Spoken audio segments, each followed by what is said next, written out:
Our top story tonight on Gravitas is about the elections in Pakistan.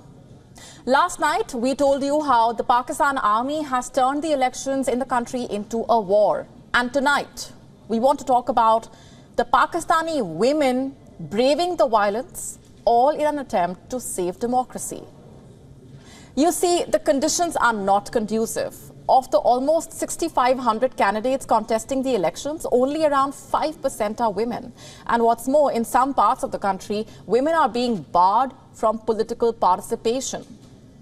Their husbands are barring them from voting. You heard that right. According to multiple human rights groups, Pakistan is facing a severe gender voter gap. Let's just break down the big numbers for you first. According to data, at least 4,806 men are contesting elections for the National Assembly. In comparison, only 312 candidates for the National Assembly are women.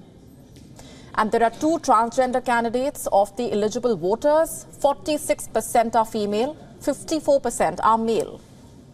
That means 69 million are male voters, 59 million are female voters.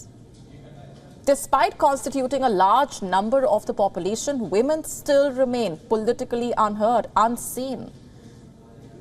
Here's when we put the spotlight on the women leaders of Pakistan. They are breaking the barriers, they are pushing for change, and they come from diverse backgrounds, by the way. But their challenges are the same. Take, for example, Zeba Wakr. She is a YouTuber and an Islamic influencer. She is running for the first time with the Jamaat-e-Islami. She is using her platform to educate women about Islam. She says she wants to empower women through religious knowledge. Zeba Wakr focuses on economic empowerment as well as strong anti-harassment laws. Next, we have Samar Haroon Belur. She was thrust into politics after the assassination of her husband, Haroon Ahmad Belur. He too was a politician from Awami National Party. He was shot dead by militants shortly before the last election. It was claimed by the Pakistan Taliban. And Samar continues his legacy with Awami Workers' Party, advocating for job creation, especially for the youth. Even though Hindus represent a minority in the deeply conservative country, 25-year-old Savira Prakash is contesting polls freely from Khyber Pakhtunkhwa. She is a recent medical graduate and she is advocating for religious harmony and inclusivity in the country. She is contesting polls with a ticket from the Pakistan People's Party. Savira wants to combat gender-based discrimination.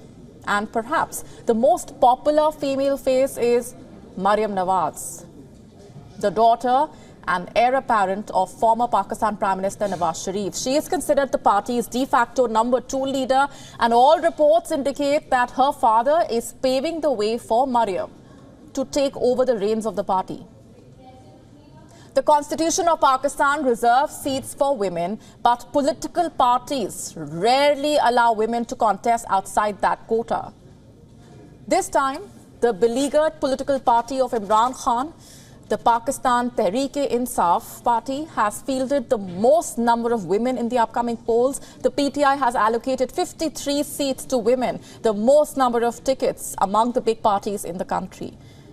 The party, which has been stripped of its electoral symbol, has 28 female candidates fighting for the National Assembly constituencies and 25 fighting for the provincial seats. While these numbers may not sound particularly thrilling, here's what else you should know about women's representation in Pakistan. The other major political parties in Pakistan don't even come close. They have fallen short of giving even 5% of the tickets to women. Bilawal Bhutto Zardari-led Pakistan People's Party, PPP, has given tickets to 35 women, 11 for National Assembly seats and 24 on provincial seats. This is just 4.5% of its total candidate list. Similarly, former Prime Minister Nawaz Sharif's party, the Pakistan Muslim League Nawaz, PMLN, has given tickets to only 28 women. Of this, 12 will contest polls for National Assembly, 15 for the provincial seats. This is just 4.2% of their 668 candidates fielded by the party. The far-right Islamic extremist political party, Tehreek-e-Labbaik Pakistan, has allocated only 11 tickets to women, which is the least. It makes up only 1.5% of the total candidates. In comparison, the newer parties are doing better. Istehkam-e Pakistan Party, which will be contesting elections for the first time, has awarded tickets to 7 women. That is 7.2% of its total candidates. Meanwhile, Muttahida Qawmi Movement Pakistan has issued tickets to 13 women, which is 6.7% of its total candidates. The electoral laws in Pakistan make it mandatory for political parties to allot 5% of their tickets to women. Clearly, several Pakistani political parties have failed to meet this legal quota. It has even invited the wrath of women rights organization in Pakistan, the Aurat Foundation. It has lodged complaints with the country's poll panel. The Aurat Foundation wants legal action against these parties. And if that wasn't bad enough, several parties prefer not to field women candidates in their strongholds. This is clear discrimination. After reviewing at least 8 political parties contesting the polls, the rights group presented the bleak picture of women's participation in the elections. Yes, the country has witnessed some encouraging signs of women's political participation. For example, for the first time in Shangla, which is a district in Khyber Pakhtunkhwa, a woman is running for elections. Nadia Sher Khan is running for elections on PTI parliamentarian's ticket. Still, Pakistan has a long way to go. It is a deeply polarized society with many challenges. As women fighting elections or even participating in the democratic process, it's not an easy task.